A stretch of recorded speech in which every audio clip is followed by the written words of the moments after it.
আসসালামু আলাইকুম প্রিয় দর্শক, অন্যমন্ত্রী আলোচনায় আপনাদের সকলকে আমন্ত্রণ জানাচ্ছি। Mega, make America great again. 1.5 বছর আগে এই স্লোগান বাজারে ছেড়ে আমেরিকা জয় করেছেন ট্রাম্প। আমেরিকা ফার্স্ট এই স্বপ্ন বিক্রি করেছেন একেবারে পাকা ব্যবসায়ীর দক্ষতায়। আমেরিকা ফার্স্ট কথাটা শুনতে বেশ আকর্ষণীয়, তাই না? নিজ দেশের স্বার্থ সবার আগে। কিন্তু আন্তর্জাতিক রাজনীতির দাবার বোর্ডে এই একটা নীতি কিভাবে আমেরিকাকে মাটিতে মুখ থুবড়ে ফেলে দিল এবং সবচেয়ে বড় প্রতিদ্বন্দ্বী চীনকে মহাকাশে তোলার সুযোগ করে দিল, সেটা কি কেউ ভেবে দেখেছেন?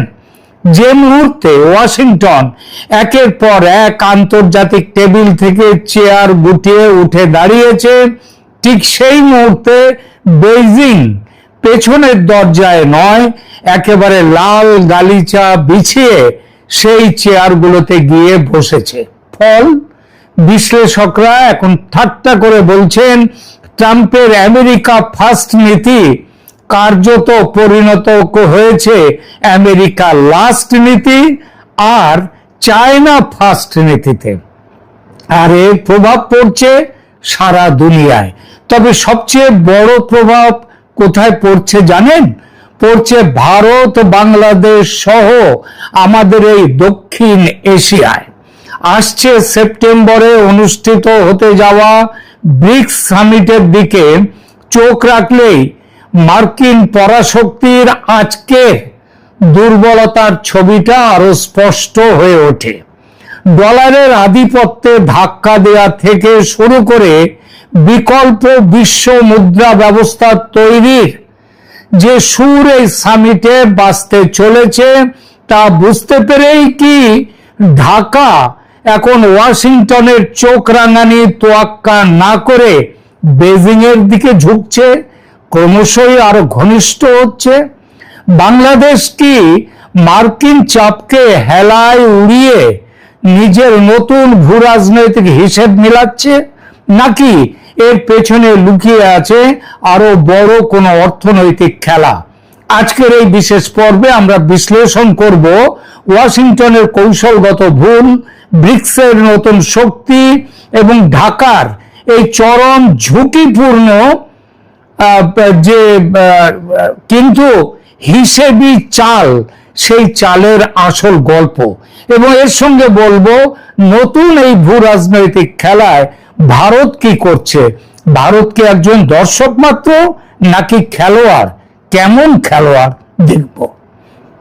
ভূ রাজনীতিতে একটা পরম সত্যি নিয়ম আছে, সেটা হচ্ছে পাওয়ার ভ্যাকুয়াম বা ক্ষমতার শূন্যতা বলে কিছু হয় না। আপনি যখন কোনো জায়গা খালি করবেন, অন্য কেউ এসে সেই জায়গা দখল করবেই। ডোনাল্ড ট্রাম্প প্রশাসন যখন আমেরিকা ফার্স্ট স্লোগান তুলে বিশ্ব স্বাস্থ্য সংস্থা, হু, ইউনেস্কো, মানবাধিকার পরিষদ এবং প্যারিস জলবায়ু চুক্তির মতো বহু পাক্ষিক প্ল্যাটফর্ম থেকে হাত গুটিয়ে নিয়ে চলে যাওয়া শুরু করলো, তখন ওয়াশিংটনের ভাবনা ছিল কি? ভাবনা ছিল আমেরিকার টাকা বাঁচল। আমেরিকা বাজে খরচ করে আমেরিকার আর লাভ নেই। কিন্তু বাস্তবতা হলো আমেরিকা টাকা বাঁচায়নি, বরং বিশ্ব মঞ্চে নিজের মোড়লগিরির অধিকার হারিয়ে ফেলেছে। একটু ভেবে দেখুন, ট্রান্স প্যাসিফিক পার্টনারশিপ বা টিপিপি চুক্তি থেকে আমেরিকা বেরিয়ে যাওয়ার পর এশিয়া প্যাসিফিক অঞ্চলে বাণিজ্য নিয়ন্ত্রণের মূল চাবিকাঠি কার হাতে গেল? কার হাতে? চীনের হাতে। বিশ্ব স্বাস্থ্য সংস্থায় আমেরিকার তহবিল বন্ধের হুমকির মুখে চীন সেখানে শত কোটি ডলার তার সহায়তা নিয়ে হাজির হলো। যে টাকা দেয় তার কথাই শোনে সবাই। আর তাই হুতে, মানে বিশ্ব স্বাস্থ্য সংস্থা, ওয়ার্ল্ড হেলথ অর্গানাইজেশনে এখন চীনের খবরদারি। পশ্চিমা মিডিয়া যাকে মার্কিন সার্বভৌমত্ব রক্ষার লড়াই বলছিল, আন্তর্জাতিক সম্পর্কের পণ্ডিতদের কাছে তা ছিল ওয়াশিংটনের একপেশে আত্মঘাতী সিদ্ধান্ত। যে আন্তর্জাতিক ব্যবস্থাটা দ্বিতীয় বিশ্বযুদ্ধের পর যুক্তরাষ্ট্র নিজের হাতে গড়ে তুলেছিল, দুনিয়ার মোড়ল হয়েছিল, মাথা হয়েছিল আমেরিকা যুক্তরাষ্ট্র, সেখান থেকেই তারা ট্রাম্পের নেতৃত্বে একে একে পিছিয়ে এলো, পদত্যাগ করলো। ফলে বৈশ্বিক নেতৃত্ব চীনকে থালায় সাজিয়ে উপহার দেয়া ছাড়া ওয়াশিংটন আর কিছুই করেনি। আর যখন আমেরিকা একা হয়ে পড়ছে, চীন তখন বিশ্বজুড়ে গ্লোবাল সাউথের ত্রাণকর্তা হিসেবে আত্মপ্রকাশ করছে। এখন আসা যাক সামনের সেপ্টেম্বরের সবচেয়ে আলোচিত যে ভূ রাজনৈতিক ইভেন্ট, ব্রিক্স সামিট, তার কথা। ওয়াশিংটন এতদিন ব্রিক্সকে ঠাট্টা করে বলতো এটা একটা টক শো, অনিয়মিত আড্ডার ক্লাব, এই বলে অবহেলা করে এসেছে। কিন্তু পরিস্থিতি এখন বদলে গেছে। ব্রিক্স এখন আর ওই ব্রাজিল, রাশিয়া, ইন্ডিয়া, চায়না এবং সাউথ আফ্রিকা এই 5 দেশের সংগঠন নয়। ব্রিক্স এখন সম্প্রসারিত হয়ে ব্রিক্স প্লাস হয়েছে। আরো অনেক দেশের মধ্যে এসছে, তার মধ্যে মুসলিম কান্ট্রির দেশগুলো আছে, কিন্তু আমেরিকা নেই। সম্প্রসারণের পর থেকে বিশ্ব অর্থনীতিতে এই জোটের যে জিডিপি, সেটা পিপিপির বিচারে আমেরিকার G7 জোটকে ছাড়িয়ে গেছে। অবস্থাটা বুঝলেন? আর সেপ্টেম্বরের এই সামিটে মূল আলোচনার বিষয় কি হতে চলেছে জানেন? ডি-ডলারাইজেশন বা বিশ্ব বাণিজ্য থেকে ডলারের একচ্ছত্র প্রভাব কমানো এবং স্থানীয় মুদ্রায় ব্যবসা পরিচালনা করা।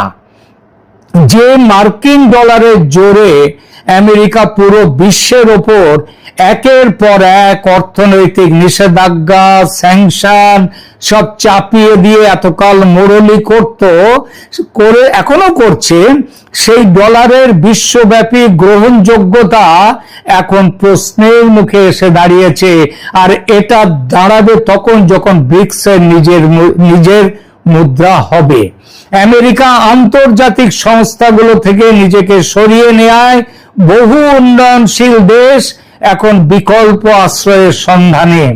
তারা দেখছে world bank, international monetary fund ইত্যাদি পশ্চিমের সংস্থায় গেলে মেলে কড়া শর্ত, গণতন্ত্র রক্ষা হচ্ছে কিনা, আবার গণতন্ত্র নিজেরাই ধ্বংস করছে। তারপরে নানান নীতি শিক্ষার বক্তৃতা আর নিষেধাজ্ঞার হুমকি। অন্যদিকে ব্রিক্সের যে নিউ ডেভেলপমেন্ট ব্যাংক, তারা দিচ্ছে অর্থনৈতিক সহায়তার বিকল্প রাস্তা। সেপ্টেম্বরের সামিটে যখন গ্লোবাল সাউথের বড় বড় দেশগুলো ডলারের বিকল্প ফ্রেমওয়ার্ক, ওই যে বললাম ব্রিক্স মুদ্রা, সেটা চূড়ান্ত করতে বসবে, তখন আমেরিকা আরো একবার অনুভব করবে যে তারা বৈশ্বিক ব্যবস্থার মূল কেন্দ্র থেকে কতটা দূরে ছিটকে চলে গেছে। ওয়াশিংটনের প্রশাসনিক মহলে এই ভীতি এখন স্পষ্ট। আর ঠিক এই সময় দক্ষিণ এশিয়ায় ঘটিয়েছে আর এক চাঞ্চল্যকর ঘটনা। এটা হলো ঢাকার হিসাব নিকাশ। ঢাকা, বাংলাদেশ। ওয়াশিংটনকে উপেক্ষা করে বাংলাদেশ বেজিং এর দিকে যাত্রা করেছে। অনেকে বলছেন আমেরিকার এই ক্রমহ্রাসমান প্রভাব এবং চীনের উত্থান দেখেই বাংলাদেশ বেজিং এর দিকে ঝুঁকে পড়ছে। আর সেটা করছে কিন্তু আমেরিকার চোখ রাঙানিকে অগ্রাহ্য করে। ইউনূস আমলে করা আমেরিকার সঙ্গে স্বাক্ষরিত গোপন চুক্তি, সেই চুক্তির শর্ত অস্বীকার করে। এই জন্য মুখোমুখি ধমকি দিতে সার্জিও গোর আসছেন ঢাকায়, কিন্তু লাভ হবে না। কেন? কারণ বাস্তবতা হলো এটাকে কেবল ঝোঁকা, তারা যে ঝুঁকছে বেজিং এর দিকে বাংলাদেশ, সেটা বললে ভুল হবে। এটি একটি চরম বাস্তবমুখী এবং ঠান্ডা মাথার কৌশলগত ভারসাম্য বা স্ট্র্যাটেজিক ক্যালকুলেশন করেই বাংলাদেশ এগিয়েছে। আসুন হিসাবটা একটু সহজ করা যাক। বাংলাদেশের অবকাঠামোগত উন্নয়নের জন্য প্রয়োজন বিপুল পরিমাণ অর্থায়ন, যা তারা মেগা প্রজেক্টগুলোর মাধ্যমে বাস্তবায়ন করছে। চীন কোনো মানবাধিকার বা রাজনৈতিক কাঠামো কি আছে সে দেশে, সেসব ব্যাপারে ধার ধারে না। তারা এই রাজনৈতিক কাঠামোর শর্ত না দিয়ে বিলিয়ন বিলিয়ন ডলার ঋণ দেয় এবং সরাসরি প্রজেক্ট এক্সিকিউশন করার প্রস্তাব নিয়ে হাজির হয়। অন্যদিকে ওয়াশিংটন যখনই বাংলাদেশের সঙ্গে যোগাযোগ করে, তাদের ফোকাস থাকে নিরাপত্তা চুক্তি, নির্দিষ্ট রাজনৈতিক শর্ত অথবা গণতন্ত্র ও মানবাধিকারের নামে নিজেদের স্বার্থ বুঝে নেয়ার হুঙ্কার দেয়া। উন্নয়নশীল একটি দেশের জন্য কোনটা আগে প্রয়োজন? বন্দরের সক্ষমতা বাড়ানো নাকি ওয়াশিংটনের রাজনৈতিক লেকচার শোনা? উত্তরটা খুবই পরিষ্কার। আমেরিকার নিষেধাজ্ঞা বা চোখ রাঙানির ভয় বাংলাদেশ একেবারে উড়িয়ে দিচ্ছে না ঠিকই, তবে বাংলাদেশ এটাও বুঝে গেছে যে আজকের আমেরিকা আর 1990 সালের সর্বশক্তিমান আমেরিকা, এ দুটো একই দেশ নয়। চীন কেবল টাকা দিচ্ছে না, জাতিসংঘ নিরাপত্তা পরিষদে তার পক্ষে যেসব দেশগুলো আছে তাদের ওপর যে কোনো কূটনৈতিক চাপ ঠেকানোর জন্য বেইজিং হচ্ছে এখন ওই দেশগুলোর প্রধান ঢাল। তাছাড়া ব্রিক্সের নিউ ডেভেলপমেন্ট ব্যাংকে বাংলাদেশ ইতিমধ্যেই সদস্যপদ গ্রহণ করেছে। এবারের ব্রিক্স সম্মেলনে বাংলাদেশকে আমন্ত্রণ জানিয়েছে ভারত, কারণ ভারত এবার হচ্ছে এই আয়োজনের আয়োজক দেশ। এর অর্থ হলো পশ্চিমের নিয়ন্ত্রিত বিশ্ব ব্যাংক বা IMF এর বিকল্প লাইফলাইন ঢাকা ইতিমধ্যেই পেয়ে গেছে। দ্বিতীয় পদ্মা সেতু, তিস্তা প্রকল্প, লালমনিরহাট বিমানবন্দর, ড্রোন তৈরির কারখানা, মংলা বন্দর, SEZ, যুদ্ধ বিমান ক্রয়, বিশাল আর্থিক সাহায্য নিয়ে চীন তৈরি ব্রিক্সের নিউ ডেভেলপমেন্ট ব্যাংক। প্রয়োজন হলে বাংলাদেশের পোর্শন। প্রশ্ন ওঠে, আমেরিকা কি হাত গুটিয়ে বসে থাকবে? ঢাকা যেভাবে বেজিং এর অর্থনৈতিক বলয়ে প্রবেশ করছে, ওয়াশিংটন কি তা নীরবে সহ্য করবে? একেবারে নয়। আমেরিকা ভালো করেই জানে বঙ্গোপসাগরের তীরে বাংলাদেশের ভৌগোলিক অবস্থান কতটা কৌশলগত। ইন্দো প্যাসিফিক অঞ্চল বা ভারত মহাসাগরে চীনের আধিপত্য ঠেকাতে বাংলাদেশকে তাদের দরকার। কিন্তু আমেরিকার কৌশলগত সমস্যা হলো, তারা একদিকে বাংলাদেশকে কাছে টানতে চায়, আবার অন্যদিকে অভ্যন্তরীণ নীতিতে চাপ সৃষ্টি করে নিজেদের তৈরি শর্ত মানতে বাধ্য করে। চীনের নীতি এখানে সম্পূর্ণ আলাদা। চীন সরাসরি নীতি প্রয়োগ করে। সেই নীতিটা কি? আমাদের ব্যবসায় কোনো রাজনীতি থাকবে না, আপনার রাজনীতিতেও আমরা ঢুকবো না। এই নন ইন্টারফেয়ারেন্স পলিসি ঢাকার জন্য মার্কিন চাপের মুখে চীনের এই নীতি এক বড় রক্ষা কবচ। বাংলাদেশ খুব ভালো করেই জানে, আমেরিকা যদি অতিরিক্ত চাপ দেয় বা অর্থনৈতিক চোখ রাঙানি দেয়, তবে সম্পূর্ণ চীনা ক্যাম্পে যোগ দেওয়া ছাড়া ঢাকার সামনে কোনো পথ থাকবে না, আর সেটা ওয়াশিংটনের জন্য হবে আরো বড় বিপর্যয়। ফলে বাংলাদেশ আসলে আমেরিকার দুর্বলতাকেই কাজে লাগাচ্ছে। আমেরিকা হাত গুটিয়ে নিচ্ছে বলেই বাংলাদেশ অন্য বিকল্প পথগুলো খোলাখুলি ব্যবহার করার সাহস পাচ্ছে। কিন্তু দাঁড়ান, আমেরিকা পিছিয়ে যাচ্ছে আর চীন খালি মাঠ পেয়ে শুধু গোল দিয়ে যাচ্ছে। এই পুরো গল্পে বিশ্ব রাজনীতির আর এক প্রধান খেলোয়াড় কি আমরা ভুলে যাচ্ছি? ভারত। এই পুরো ভূ রাজনৈতিক দাবা খেলায় নয়াদিল্লির ভূমিকা ঠিক কি? একদিকে আমেরিকা যখন আন্তর্জাতিক মঞ্চগুলো থেকে নিজেদের গুটিয়ে নিচ্ছে, সরিয়ে নিচ্ছে, আর অন্যদিকে চীন যখন অর্থ শক্তির জোরে ছোট ছোট দেশকে নিজের অর্থনৈতিক জালে ফাঁসাচ্ছে, ঠিক সেই মুহূর্তে ভারতের সামনে এসেছে শতাব্দীর সবচেয়ে বড় কৌশলগত সুযোগ। ভারত এখন আর কেবল এশিয়ার একটি শক্তিশালী দেশ নয়, বরং পুরো গ্লোবাল সাউথ বা উন্নয়নশীল বিশ্বের সবচেয়ে নির্ভরযোগ্য কণ্ঠস্বর এখন ভারত। কিন্তু কিভাবে? আসুন হিসাবটা মিলিয়ে নেওয়া যাক। একটু ভেবে দেখুন, পৃথিবীর আর কোন দেশ আছে যা একই সাথে ওয়াশিংটনের নেতৃত্বে যে কোয়াড, সেই কোয়াডের প্রধান স্তম্ভ, আবার বেইজিং মস্কোর সাথে ব্রিক্স এবং সাংহাই কোঅপারেশন অর্গানাইজেশনের মতো সংস্থায় সমান প্রভাবশালী? কোন দেশ? পৃথিবীতে একটাই দেশ, সেই দেশটার নাম ভারত। আন্তর্জাতিক সম্পর্কের বিশেষজ্ঞরা একে বলেন স্ট্র্যাটেজিক অটোনমি বা কৌশলগত স্বায়ত্তশাসন। আমরা আমেরিকার মধ্যেও নেই, আবার আমেরিকাও আমাদের শত্রু নয়, আবার আমরা ব্রিক্সের মধ্যেও আছি, অথচ আমরা ব্রিক্সেরও জন্য আমেরিকাকে শত্রু বানাবো না। আমেরিকা যখন বৈশ্বিক প্রতিষ্ঠানগুলো থেকে বেরিয়ে গেল, তখন ভারত কিন্তু চীনকে পুরো ফাঁকা মাঠ দেয়নি। ব্রিক্সের মঞ্চে চীন যখন এই জোটকে অ্যান্টি ওয়েস্টার্ন বা পশ্চিমের বিরোধী একটা উগ্র ব্লকে পরিণত করতে চেয়েছিল, তখন ভারতই সেই লাগাম ধরে রেখেছিল।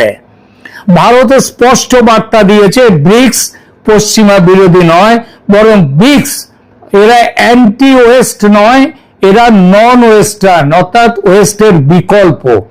আমেরিকাকে চীনকে ঠেকানোর জন্য ভারত মহাসাগরীয় অঞ্চলে ভারতকেই লাগবে। তাই ওয়াশিংটন যতই ঢাকার ওপর বা অন্যদের উপর চটুক না কেন, দিল্লির কৌশলগত অবস্থানকে তারা কখনো অবহেলা করতে পারবে না।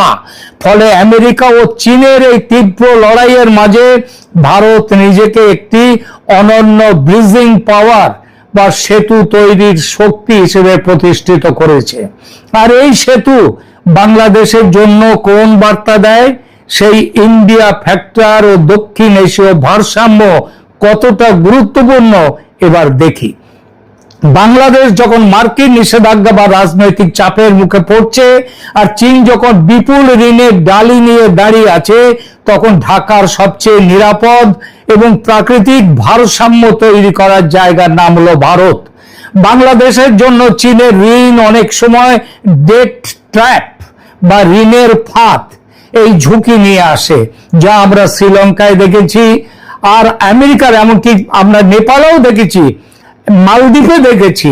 আর আমেরিকার সাথে অতিরিক্ত ঘনিষ্ঠতা রাজনৈতিক অস্থিতিশীলতার ভয় তৈরি করে আবার, যেটা শেখ হাসিনার পতনে দেখা গেছে। শেখ হাসিনার পতনের নাটের গুরু ছিল আমেরিকা। এই জায়গায় ভারত হলো ঢাকার জন্য সবচেয়ে বড় লাইফ লাইন। রুপি ও টাকায় দ্বিপাক্ষিক বাণিজ্য শুরু করা থেকে শুরু করে আঞ্চলিক কানেক্টিভিটি প্রকল্প, সব ক্ষেত্রে ভারত বাংলাদেশকে বিকল্প একটি নিরপেক্ষ পথ দেখাচ্ছে। ঢাকা খুব ভালো করেই জানে, চীনের দিকে অতিরিক্ত ঝুঁকে পড়লে যেমন নিরাপত্তার ঝুঁকি থাকে, তেমনি ওয়াশিংটনের সব কথা মেনে চললে সার্বভৌমত্ব সংকটে পড়ে। ফলে দিল্লির সাথে কৌশলগত অংশীদারিত্ব বজায় রেখে বাংলাদেশ আসলে আমেরিকা ও চীন এই দুই পক্ষকেই নিজের সীমানার মধ্যে আটকে রাখার সুযোগ পাচ্ছে। সুতরাং হিসাবটা পরিষ্কার। ট্রাম্পের আমেরিকা ফার্স্ট নীতি যে শূন্যতা তৈরি করেছে, তা কেবল চীন পূরণ করছে না, বরং এই আন্তর্জাতিক ভাষায়, আন্তর্জাতিক যে দাবা খেলায়, সেখানে ভারত এখন এক মাস্টার স্ট্রোক খেলছে। যেখানে আমেরিকা বিচ্ছিন্নতাবাদী আর চীন আগ্রাসী, সেখানে ভারত নিজেকে তুলে ধরছে বিশ্ব বন্ধু বা সবার আস্থাভাজন অংশীদার হিসেবে। দক্ষিণ এশিয়ার ছোট দেশগুলোর সামনে এখন কেবল ওয়াশিংটন বা বেজিং, এই দুটোর মধ্যে একটাকে বেছে নেওয়ার বাধ্যবাধকতা নেই। দিল্লির উপস্থিতিতে তারা এখন নিজেদের শর্তে খেলা পরিচালনা করতে পারছে। আমেরিকা, চীন আর ভারতের এই ত্রিমুখী মহানাটক শেষ পর্যন্ত কার চাল মাত হবে তা দেখতে আমাদের চোখ রাখতে হবে সেপ্টেম্বরের ঐতিহাসিক ব্রিক্স সামিটের দিকে। প্রিয় দর্শক, আপনার কি মনে হয় এই খেলায়, দক্ষিণ এশিয়ার এই ক্ষমতার খেলায় ভারত কি সত্যিই চীনকে টেক্কা দিতে পারবে? কমেন্টে আপনার মূল্যবান মতামত জানান। দেখা হচ্ছে পরের পর্বে। ভালো থাকবেন। ধন্যবাদ।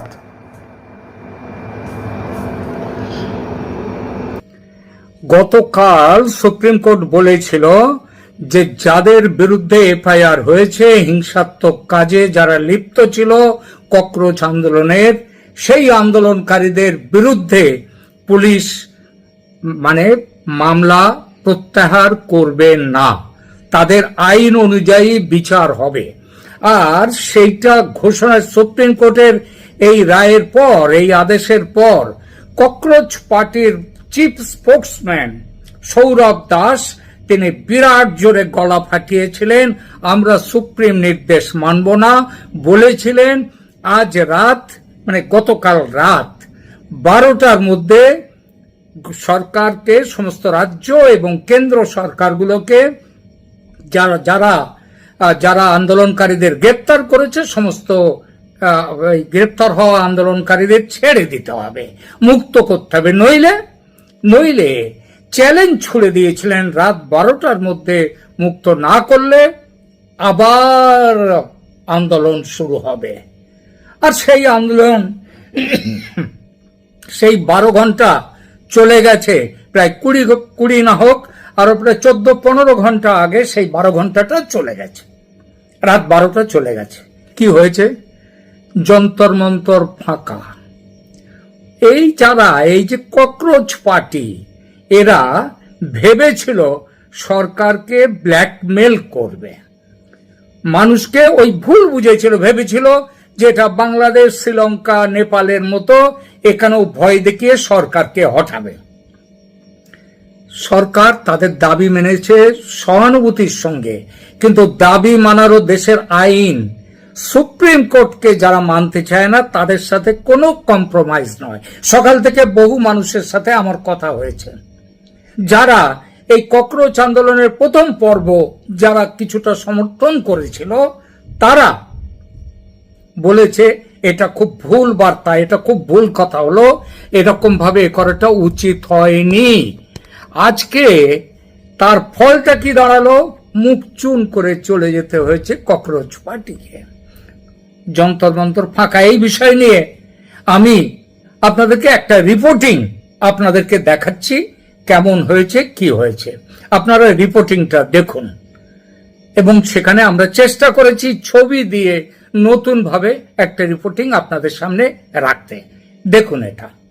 ঘড়ির কাঁটা টিক টিক করে এগোচ্ছে, সময় ঠিক রাত 12টা।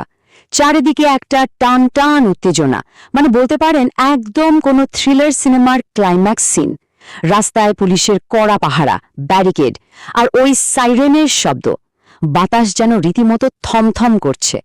সবাই ভাবছে এই বুঝে শুরু হলো এক বিশাল রাজনৈতিক প্রলয়। কিন্তু 12টা বাজার সাথে সাথেই সব শান্ত, একদম পিনপতন নীরবতা। আজকের এই বিশ্লেষণে আমরা ঠিক এই নাটকীয় রাতের পেছনের গল্পটাই উন্মোচন করব, ধাপে ধাপে ব্রেকডাউন করব। ঠিক কি ঘটেছিল সেই রাতে, যা পুরো একটা রাজ্যকে একেবারে স্তব্ধ করে দিয়েছিল। তো চলুন একদম গভীরে যাওয়া যাক। ঠিক এই কথাটা বলেছিলেন ককরোচ পার্টির নেতা সৌরভ দাস। অত্যন্ত আক্রমণাত্মক একটা হুঙ্কার। তিনি কিন্তু সরাসরি আদালতের নির্দেশ অমান্য করে বলে বসলেন যে রাত 12টার মধ্যে গ্রেফতার হওয়া সব প্রতিবাদকারীকে ছেড়ে দিতে হবে, আর যদি না দেওয়া হয় তাহলে এমন এক আন্দোলন শুরু হবে যা রাজ্য সরকার নাকি কিছুতেই সামলাতে পারবে না। এটা ছিল রাষ্ট্রের প্রতি সরাসরি একটা রাজনৈতিক চ্যালেঞ্জ। ঠিক যেমন সিনেমাতে আমরা দেখি না, হিরো বা ভিলেন একটা চরম আলটিমেটাম দেয় আর প্রশাসন রীতিমতো কাঠগড়ায় দাঁড়িয়ে ঘামতে থাকে, ঠিক সেরকমই একটা ব্যাপার। এরপর সময় কিন্তু খুব দ্রুত এগোতে লাগলো। ডেডলাইন সেই রাত 12টা। প্রশাসনও কোনো রিস্ক নেয়নি। জলকামান, টিয়ার গ্যাস আর বিশাল পুলিশ বাহিনী একদম রেডি রাখা হয়েছিল সংবেদনশীল এলাকাগুলোতে। চারিদিকে শুধু পুলিশের গাড়ির ওই লাল নীল আলো, আর মানুষের মনে একটা অদ্ভুত নীরব আতঙ্ক। সবাই চরম উৎকণ্ঠায় প্রহর গুনছে। ওই যে সাসপেন্স মুভিতে ঠিক বোমা ফাটার আগের মুহূর্তটা যেমন হয় আর কি। মনে হচ্ছিল 12টা বাজলেই হয়তো হাজার হাজার মানুষ রাজপথে নেমে আসবে আর শুরু হয়ে যাবে চরম বিশৃঙ্খলা। সবার এক্সপেকটেশন ছিল ব্যাপক অশান্তি হবে, রাস্তায় হাজার হাজার মানুষের ঢোল নামবে, আর রাজ্য পুরো স্তব্ধ হয়ে যাবে। কিন্তু পুরো ঘটনার সবচেয়ে বড় টুইস্টটা ঘটল ঠিক এইখানেই, আর এটা খুব চমৎকারভাবে প্রমাণ করে যে রাজনীতিতে যা দেখা যায় তা সব সময় হয় না। বাস্তবে আমরা কি দেখলাম? সম্পূর্ণ নীরবতা, ফাঁকা ব্যারিকেড, আর একজনও প্রতিবাদকারী রাস্তায় নেই। একটা টু শব্দও শোনা গেল না সেই রাতে। প্রশাসনের এত বড় প্রস্তুতি, মানুষের এত টেনশন, সব যেন ম্যাজিকের মতো উধাও হয়ে গেল। রাজপথ পড়ে রইল একেবারে শুনশান। এখন এই নিখোঁজ হয়ে যাওয়ার রহস্যটা সলভ করতে হলে আমাদেরকে একটু পেছনে ফিরে যেতে হবে, ঠিক 24 ঘন্টা আগে, সিনেমার ভাষায় যাকে আমরা বলি ফ্ল্যাশব্যাক। কারণ এই পলিটিক্যাল থ্রিলারের মূল ঘটনাটি কিন্তু ঘটেছিল ঠিক আগের দিন। চলুন দেখে নিই ঠিক কী কারণে পরিস্থিতি এতটা উত্তপ্ত হয়ে উঠেছিল, আর কেনই বা হুট করে এরকম একটা চরম আল্টিমেটাম দেওয়ার প্রয়োজন পড়ল। ফ্ল্যাশব্যাকে গেলে আমরা দেখব দেশের সর্বোচ্চ আদালত মানে সুপ্রিম কোর্ট অত্যন্ত কড়া আর স্পষ্ট একটা বার্তা দিয়েছিল। আদালত সাফ জানিয়ে দেয় যে সমস্ত প্রতিবাদকারীর বিরুদ্ধে হিংসা ছড়ানো, সরকারি সম্পত্তি ভাঙচুর করা বা পুলিশের ওপর হামলার এফআইআর আছে, তাদের কোনো অবস্থাতেই জামিন বা মুক্তি দেওয়া হবে না। মানে আদালত একদম ক্লিয়ার করে দিল যে হ্যাঁ, প্রতিবাদ করাটা একটা গণতান্ত্রিক অধিকার ঠিকই, কিন্তু হিংসার কোনো আইনি বৈধতা নেই। এটা ছিল আইনের দিক থেকে একটা বিশাল কড়া পদক্ষেপ, যা সরাসরি রাজনৈতিক ফায়দা লোটার রাস্তা একেবারে বন্ধ করে দিয়েছিল। এইমাত্র 48 ঘন্টার টাইমলাইনটা যদি আমরা একটু খেয়াল করি, তাহলে পুরো পিকচারটা একদম জলের মতো পরিষ্কার হয়ে যাবে। প্রথম দিনের সকালে সুপ্রিম কোর্ট জামিন নামঞ্জুর করল, আর ঠিক তার রিয়াকশনে ওই প্রথম দিনের বিকেলে সৌরভ দাস সেই বিখ্যাত মিডনাইট আল্টিমেটামটা দিলেন। এরপর দ্বিতীয় দিনের মধ্যরাতে সেই চরম ডেডলাইন পার হয়ে গেল, কিন্তু কোথায় কি কোনো আন্দোলনই দেখা গেল না। এই ঘটনাক্রমটা আমাদের খুব স্পষ্টভাবে দেখাচ্ছে কিভাবে একটা কড়া আইনি রায় একটা চরম আক্রমণাত্মক রাজনৈতিক চ্যালেঞ্জের জন্ম দিল, যা শেষমেশ একেবারে মুখ থুবড়ে পড়ল। ওকে, চলুন এবার একটু গভীরে যাওয়া যাক। তাহলে সেই বিশাল রাজনৈতিক শক্তি হঠাৎ কোথায় মিলিয়ে গেল? একজন গোয়েন্দার মতো চলুন আমরা ধাপে ধাপে এই সূত্রগুলো অ্যানালাইজ করি। এই রহস্যময় অন্তর্ধানের পেছনের কারণ খুঁজতে গিয়ে বিশেষজ্ঞরা কিন্তু এটাকে একটা 4 পার্ট মিস্ট্রি বা 4 পর্বের রহস্য হিসেবে দাঁড় করিয়েছেন। এর প্রতিটা পর্ব যেন এই পলিটিক্যাল থ্রিলারের এক একটা লুকানো চাবি, যা আমাদের একদম মূল সত্যের দিকে নিয়ে যাবে। প্রথম এবং বলতে পারেন সবচেয়ে গুরুত্বপূর্ণ ক্লু হল আদালত অবমাননা বা কন্টেম্পট অফ কোর্ট। শীর্ষ নেতৃত্ব যখন ঘোষণা করলেন যে তারা আদালতের নির্দেশ মানবেন না, তখন দলের লিগ্যাল অ্যাডভাইজাররা সম্ভবত তাদের ওয়ার্নিং দিয়েছিলেন। কারণ সরাসরি সুপ্রিম কোর্টের নির্দেশের অবমাননা করে যদি নতুন করে হিংসাত্মক জমায়েত করা হয়, তাহলে দলের শীর্ষ নেতাদের সরাসরি এবং অজামিনযোগ্য ধারায় জেলে যেতে হতে পারে। আর ইতিহাস ঘাটলে দেখবেন শীর্ষ নেতারা সাধারণত নিজেদের স্বাধীনতাকে সরাসরি রিস্কের মুখে ফেলে এমন আইনি ফাঁদে পা দেন না। তাই জনসমক্ষে দেওয়া ওই বিশাল হুমকি খুব দ্রুতই পর্দার আড়ালে একটা ব্যাক ফুটে যাওয়া সিদ্ধান্তে বদলে যায়। তবে সত্যি বলতে কি, এই জেলের ভয়টা যে শুধু শীর্ষ নেতৃত্বে আটকে ছিল তা কিন্তু নয়, এটা একদম নিচের তলাতেও ছড়িয়ে পড়েছিল। আর এটাই আমাদের দ্বিতীয় কারণ, মাঠ পর্যায়ের কর্মীদের জেলের ভয়। দেখুন, নেতারা হয়তো দূর থেকে টিভিতে বসে আল্টিমেটাম দিতে পারেন, কিন্তু রাস্তায় নেমে পুলিশের লাঠি বা টিয়ার গ্যাসের মুখোমুখি তো হতে হয় সেই সাধারণ কর্মীদেরই, তাই না? কর্মীরাও খুব ভালো করে বুঝতে পেরেছিল যে নতুন করে বেআইনি জমায়েতে অংশ নিলে তাদের বিরুদ্ধেও নন বেলেবল চার্জ বা অজামিনযোগ্য ধারা প্রয়োগ করা হবে। তাই নেতারা ডাক দিলেও গ্রাউন্ড লেভেলের কর্মীরা আর নিজেদের নতুন করে কোনো আইনি বিপদে ফেলতে রাজি হয়নি। এবার আসা যাক 3 নম্বর পয়েন্টে। যে কোনো মুভমেন্ট বা আন্দোলনের সবচেয়ে বড় শক্তি কি? সাধারণ মানুষের সমর্থন। কিন্তু ভেবে দেখুন, যাদের বিরুদ্ধে অলরেডি হিংসা বা ভাঙচুরের সুস্পষ্ট অভিযোগ আছে, জোর করে তাদের মুক্তির দাবি জানালে সাধারণ মানুষ সেটা কখনোই ভালোভাবে নেবে না। এর ফলে উল্টে পাবলিকের ক্ষোভ ওই আন্দোলনের দিকেই ঘুরে যাওয়ার একটা বিরাট চান্স থাকে। আর এটাই ছিল একটা মস্ত বড় স্ট্র্যাটেজিক ভুল, যা নেতৃত্ব হয়তো একদম শেষ মুহূর্তে এসে রিয়েলাইজ করেছিল। জনসমর্থন হারানোর এই ভয়টাও কিন্তু আন্দোলনকারীদেরকে পেছনের দরজার হাঁটতে বাধ্য করেছিল। চতুর্থ এবং সম্ভবত সবচেয়ে ইন্টারেস্টিং পয়েন্টটা হল পলিটিক্যাল ব্লাফ বা রাজনৈতিক ফাঁকা আওয়াজ। অনেকেই কিন্তু মনে করছেন এই পুরো আল্টিমেটামটাই ছিল জাস্ট একটা নিছক কৌশল। তারা হয়তো ভেবেছিল এরকম একটা বিশাল হুমকির মুখে সরকার ঘাবড়ে গিয়ে কোনো না কোনো আপোষ করে বসবে, কিন্তু সরকার যখন নিজের অবস্থানে একদম অনড় রইল, এক চুলো ছাড় দিল না, তখন ওই ফাঁকা বেলুন নিমেষেই চুপসে গেল। এটা অনেকটা পোকার খেলায় ব্লাফ দেওয়ার মতো। যখন উল্টো দিকের প্লেয়ার আপনার চ্যালেঞ্জ অ্যাকসেপ্ট করে নেয়, তখন ব্লাফ দেওয়া খেলোয়াড়ের নিজের হাত গুটিয়ে নেওয়া ছাড়া আর কোনো উপায়ই থাকে না। তো এই ব্যর্থ আলটিমেটামের পর রাজনৈতিক সমীকরণটা ঠিক কিভাবে বদলে গেল? দেখুন, সরকার এবং বিরোধী দলের রিয়াকশন ছিল সম্পূর্ণ আলাদা। সরকারের দিক থেকে সোজা কথা ছিল, আইন তার নিজস্ব পথে চলবে, টিভিতে হুমকি দেওয়ার, রাস্তায় নেমে আন্দোলন করা এক জিনিস নয়। অন্যদিকে বিরোধী দলগুলো কিন্তু আদালতের রায়কে স্বাগত জানিয়েছে, তবে তারা সরকারের কাছে একটা পাল্টা প্রশ্নও রেখেছে, পরিস্থিতিকে কেন এত দূর গড়াতেই দেওয়া হলো। এখানে খেয়াল করার মতো বিষয় হলো, উভয় পক্ষই এই নীরবতাকে নিজেদের রাজনৈতিক আখ্যানে বা পলিটিক্যাল ন্যারেটিভে দারুণভাবে ব্যবহার করার চেষ্টা করেছে। সুতরাং এখানকার সবচেয়ে গুরুত্বপূর্ণ পয়েন্টটি হল রাজনীতি বনাম আইনের শাসন। এই পুরো বিশ্লেষণটা আমাদের খুব স্পষ্টভাবে একটা জিনিস দেখিয়ে দিল, তা হল রাজনৈতিক হুঙ্কা বা গরম ভাষণ যতই উত্তেজক হোক না কেন, একদম কঠোর আইনি সীমানা আর প্রশাসনিক কড়াকড়ির সামনে দাঁড়ালে তা অনেক সময় তাসের ঘরের মতো ভেঙে পড়ে। আইনের শাসনের জোর যে কোনো সাময়িক রাজনৈতিক উত্তেজনার চেয়ে অনেক বেশি শক্তিশালী। ঠিক এই চিত্রটাই আমরা দেখলাম এই রোমাঞ্চকর ঘটনা প্রবাহে। আমরা আজকের এই পলিটিক্যাল থ্রিলারের একদম শেষ পর্যায়ে চলে এসেছি, কিন্তু শেষ করার আগে একটা বিশাল বড় প্রশ্ন থেকেই যাচ্ছে। এই যে আন্দোলনকারীরা পিছু হটল, এটা কি সত্যি আইনি জটিলতায় পড়ার ভয়ে, নাকি এই গভীর নীরবতার পেছনে লুকিয়ে আছে সম্পূর্ণ নতুন অজানা কোনো রাজনৈতিক কৌশল? সিনেমার ক্লাইম্যাক্স হয়তো আজকের মতো এখানেই শেষ হলো, কিন্তু কে বলতে পারে বাস্তব রাজনীতির চিত্রনাট্য হয়তো সবেমাত্র নতুন মোড় নিচ্ছে। এই প্রশ্নটা একটা বড় ভাবনার খোরাক হিসাবে রেখে গেলাম। এতক্ষণ আমাদের এই বিশ্লেষণের সাথে থাকার জন্য অনেক অনেক ধন্যবাদ। দেখলেন আমাদের রিপোর্টিংটা। আপনাদের এই রিপোর্টিংটা অনেক কষ্ট করে সমস্ত এগুলোকে আমরা জোগাড় করেছি, জাস্ট একটু মুখ পাল্টানোর জন্যে, যে প্রত্যেকদিন আমি একা একাই বলতে থাকি।